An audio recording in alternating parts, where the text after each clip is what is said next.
You've seen the videos. A human cuts a net, pulls an animal from mud, removes a snare, and the animal pauses before walking away. You felt something watching that. You called it gratitude. It felt obvious, natural, true. But the researchers who study these moments for a living will tell you something quietly unsettling. That pause means something else entirely. Before you can understand what happens when a human helps a wild animal, you have to understand what being trapped does to a body. Not emotionally, physically. The moment a wild animal loses the ability to move, something catastrophic happens inside it that has no human equivalent, no comparison, no frame of reference you can borrow from your own life. Cortisol saturates the bloodstream within seconds. Adrenaline climbs to levels that in a human body would be fatal if sustained longer than a few minutes. Heart rate doubles, then doubles again. A published study in the European Journal of Wildlife Research documented something that should stop you completely. Trapped ungulates show higher cortisol concentrations than animals struck by vehicles or wounded by gunshot. Higher than being shot. The body locks. Not tense the way you get tense before something difficult. Locked. Muscles rigid and committed. Pupils blown fully open. Breathing fast and shallow. Wildlife rehabilitators who have spent careers in these moments describe a specific look that comes over a trapped animal. They say the animal goes somewhere else, still present in the body, but attending to nothing except dying or escaping. This is the exact state the animal is in when you walk toward it to help, and here is what its nervous system registers in that moment. An apex predator is approaching. It is closing distance.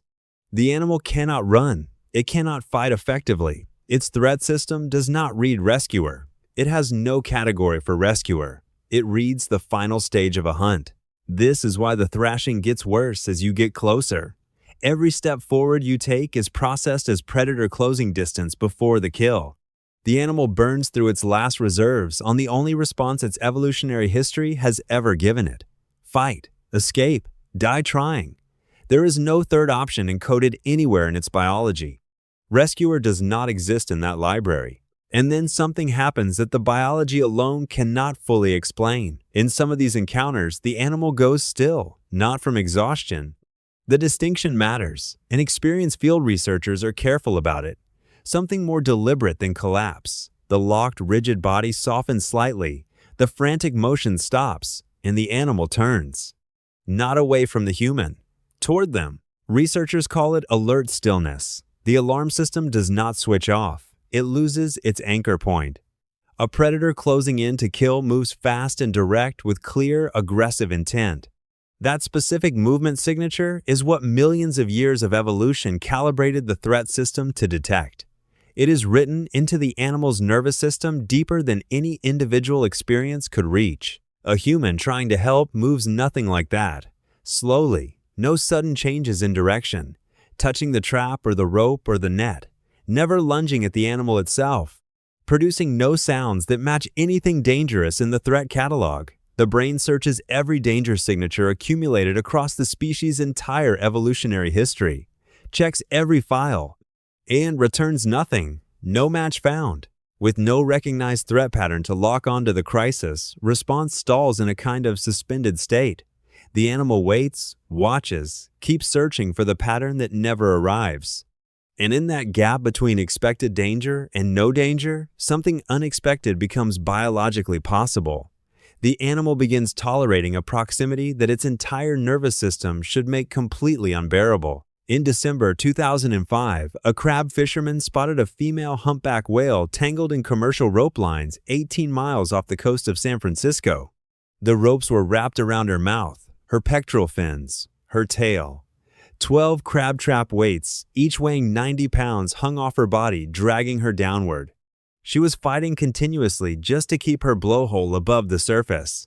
A rescue team arrived within hours. 4 divers entered the water with curved knives. Each one fully understood that a single reflexive movement from her tail could kill any of them instantly. She was 50 feet long, 50 tons, in full physiological crisis. And the moment those divers entered the water beside her, she stopped moving.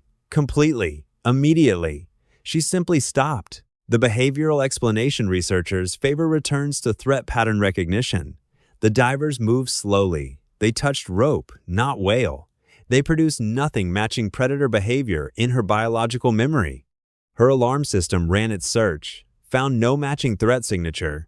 The crisis response had nothing to grip, and in that biological gap, she held still for over 60 continuous minutes. But the last rope was cut, and what happened next is where threat pattern recognition stops being a sufficient explanation.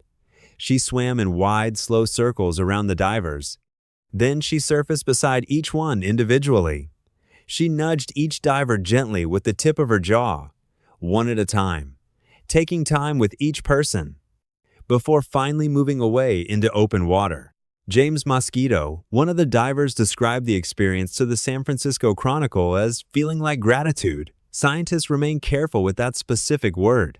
Behavior following extreme physiological stress is genuinely difficult to interpret cleanly.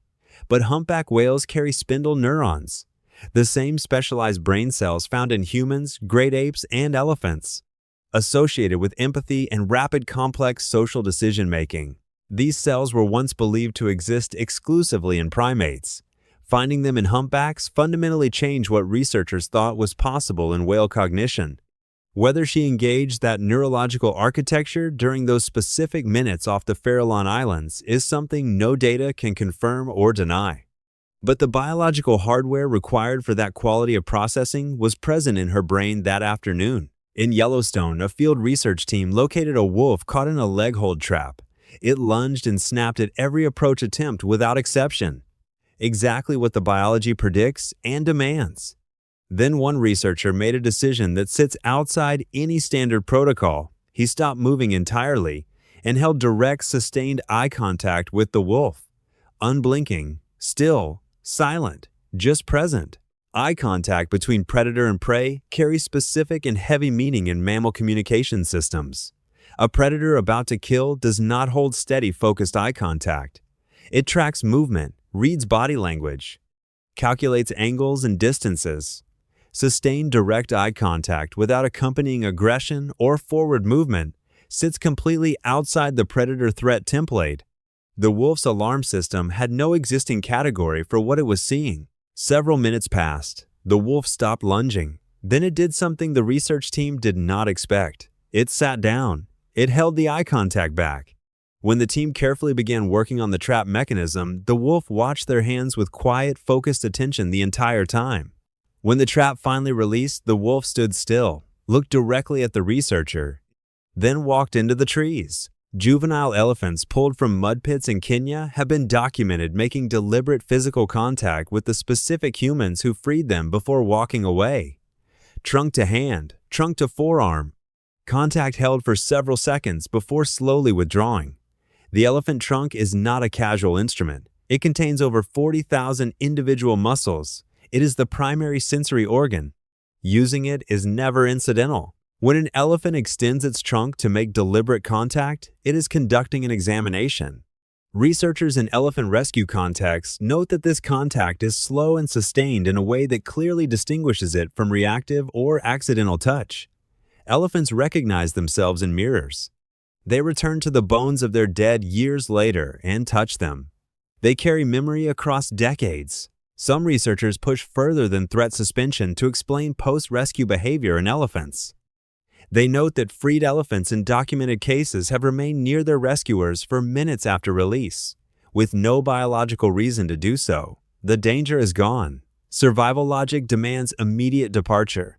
And yet several well-documented cases show elephants remaining close, not grazing, not fleeing, simply present beside the humans who helped.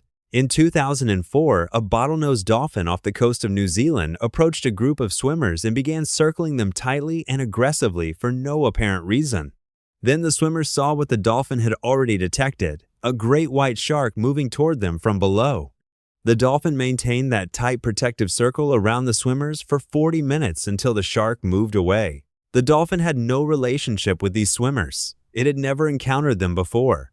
It received nothing in return. Protecting them carried genuine personal risk.